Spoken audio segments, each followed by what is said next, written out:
Gracias, señor Barbón. Y sí que rogaría un poco de silencio porque me gustaría que se escuchara lo que tengo que decir.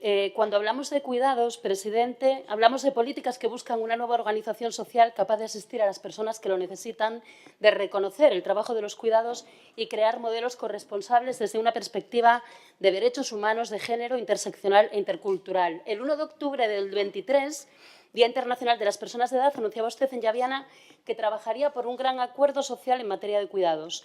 El 1 de marzo del 24, la consejera de Derechos Sociales, en la primera comisión tras su nombramiento, hablaba de un pacto para los cuidados con una inversión de 775 millones de euros. Un año y medio después de sus declaraciones, señor Barbón, en lugar de un verdadero gran pacto, tenemos serias deficiencias en distintos ámbitos que hoy le traslado como máximo responsable de las políticas de este Gobierno, que esperamos que anote y que se pongan a buscar soluciones reales. Podemos empezar hablando de menores. Nos preocupa la situación de los menores más vulnerables en Asturias. Desde el Comité de Empresa de Derechos Sociales y Bienestar, que aprovecho para saludar porque nos acompañan hoy y tienen que estar un poco alucinadas con el nivel, nos trasladan problemas como el desabastecimiento de productos básicos de alimentación, limpieza o higiene personal, el deterioro de los inmuebles que no se reparan, los pilares o el Centro de Urgencia 03 en el Fundoma, por ejemplo, son casos de este estilo. No hay suficientes programas de terapia familiar, 8 en toda Asturias para atender a los 118 menores que lo requieren.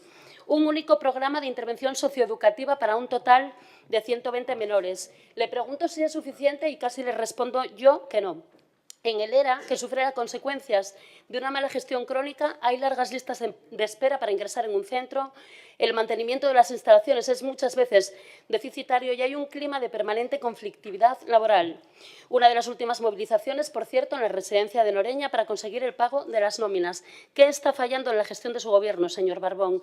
En dependencia, a 1 de enero, 6.630 asturianos y asturianas siguen esperando la valoración de su dependencia. Es cierto que se avanzó y mucho en esta cuestión, pero no es suficiente. 2.500 personas valoradas ya, muchas tras años de espera, no reciben todavía ningún tipo de prestación. En la negociación de los presupuestos, y hacía usted mención, se adquirió el compromiso para la creación de 24 nuevas plazas, si no me equivoco, y la transformación de 43 a tiempo parcial, que pasarían a ser a tiempo completo. ¿Qué ocurre con estas contrataciones que serían imprescindibles para solventar todos los problemas que yo le estoy contando? Las nuevas políticas de cuidados aspiran a facilitar la independencia de las personas mayores, como usted mismo dijo en alguna ocasión, quieren estar en su casa, añadiendo además que se pondrían en marcha todas las medidas necesarias para cumplir esta preferencia. El servicio de atención a domicilio es imprescindible para promover esta autonomía. En Asturias hablamos de 12.588 usuarios y usuarias. Las intensidades horarias medias van entre 17,4 horas al mes para los pacientes con grado 1 y 60 para los que tienen un grado 3. Son claramente insuficientes, de acuerdo con la Asociación Estatal de Directoras y Gerentes de Servicios Sociales y con el sentido común. ¿Qué plan tiene su Gobierno para reforzar este servicio? Cuidar a las que cuidan es imprescindible para el cambio del modelo de cuidados en Asturias. En los centros de menores, en los CAES, en el ERA, en el SAD, para proporcionar cuidados es necesario asegurar los ratios de personal y las condiciones laborales adecuadas, con el respeto de las vacaciones, los descansos, la cobertura de las bajas, evitando así una excesiva carga de trabajo para el personal y el deterioro de la prestación, sin olvidar, por supuesto, a las cocinas, a la limpieza y al resto de servicios fundamentales para que la atención a las personas, a las residentes, sea la idónea. Sobre ayudas directas para la ciudadanía podríamos hablar sobre el retraso en el desembolso de ayudas pendientes de 2022 y 2023 del bono social térmico que se había comprometido al 31 de diciembre y que, sin embargo, se extiende el plazo ahora al primer semestre de este año. Hay 15.000 personas, 15.000 familias esperando. Podemos hablar también del salario social básico, que es cierto que está siendo sustituido por el ingreso mínimo vital de competencia estatal, pero que continúa siendo un complemento de este.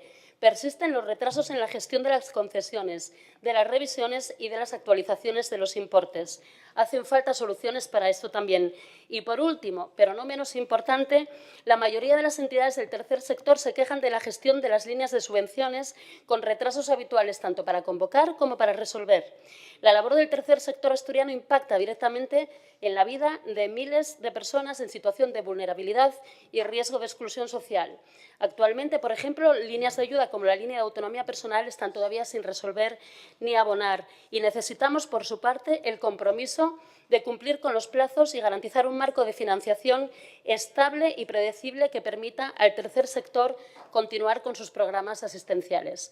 Señor Barbón, hubo un anuncio de compromiso de gran pacto por los derechos sociales, por los cuidados y, como le digo, 1 año y medio después tenemos sobre la mesa todas estas deficiencias y yo le pido respuestas y le pido además un compromiso absoluto para mejorar los resultados. Cuando el equipo no va bien en la liga, a mí no me gusta demasiado meterme con los jugadores. Prefiero, como le digo, hacerle preguntas y exigirle respuestas y exigirle mejores resultados al entrenador, que en este caso, evidentemente, es usted. Gracias, señor presidente.